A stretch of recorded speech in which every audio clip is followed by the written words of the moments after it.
Hello बच्चों, let's see the question.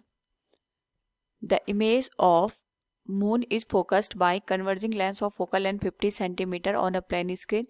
The image is seen by an unaided eye from a distance of 25 cm. Find the angular magnification achieved due to the converging lens. Now to answer this question, first we will discuss here the key concept, and here the key concept will be angular magnification.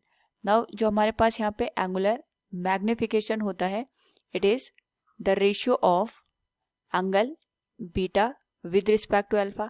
Basically हमारे पास जो beta और alpha angle होता है, it is the angle made bye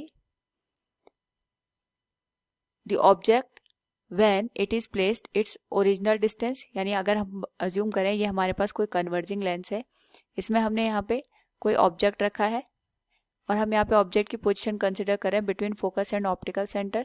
तो जब हम इस तरीके से ऑब्जेक्ट को प्लेस करते हैं तो हमारे पास जो लाइट रेज होती हैं वो डाइवर्जिंग होती है, एंड वी अज्यूम कि हमारे पास जो लाइट रेज आ रही हैं ये इस तरीके से स्ट्रेट पाथ में यहाँ पे ट्रेवल करते हुए हमें नजर आएंगे. तो इसका मतलब ये है जो इमेज बनेगी हमारे पास, it will be virtual and erect, और उसी साइड बनेगी जिस साइड हमने ऑब्जेक्ट को प्लेस करा है. नाउ यहाँ पे अगर हम ऑब्जर्व करें तो जो हमारे पास ऑब्जेक्ट को हम यहाँ पे प्लेस करते हैं तो इसमें यहाँ पे दो एंगल बनते हैं. एक बनेगा एंगल अल्फा और दूसरा बनेगा angle beta.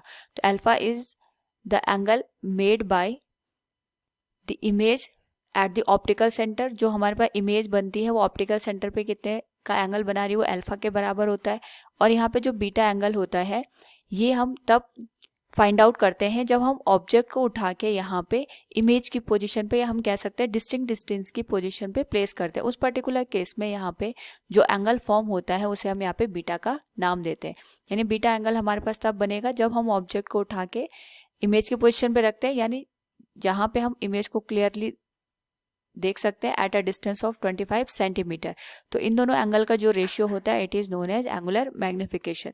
Now according to the question हमारे पास यहाँ पे हम मून की इमेज को यहाँ पे फाइंड आउट कर रहे हैं, एंड अगर हम अज्यूम करें दिस वन इज मून, ये हमने यहाँ पे कन्वर्जिंग लेंस को प्लेस करा है. नाउ यहाँ से जो भी हमारे पास लाइट रेज आएंगी इनकी हेल्प से जो कन्वर्जिंग लेंस है ये हमारे पास यहाँ पे इमेज को फॉर्म करेगा लाइक दिस. जो भी लाइट रेज आएगी ये ऑप्टिकल सेंटर से पास करेगी, and from here we will also get the image of moon. ये हमारे पास यहाँ पे मून की इमेज बनेगी. इसकी जो हाइट होगी यहाँ पे ये हम h के बराबर अज्यूम करते हैं, और जो हमारे पास ऑब्जेक्ट है अगर हम देखें ऑप्टिकल सेंटर पे इसका जो एंगल बन रहा है ये अल्फा के बराबर बनेगा, और ये वाला एंगल भी हमारे पास यहाँ पे अल्फा के बराबर बनेगा. नाउ इस पर्टिकुलर केस में अगर हम अल्फा के करस्पॉन्डिंग वैल्यू फाइंड आउट करें, क्योंकि एंगल बहुत स्मॉल है तो 10 अल्फा को अप्रॉक्सीमेट अल्फा के बराबर लिख सकते हैं.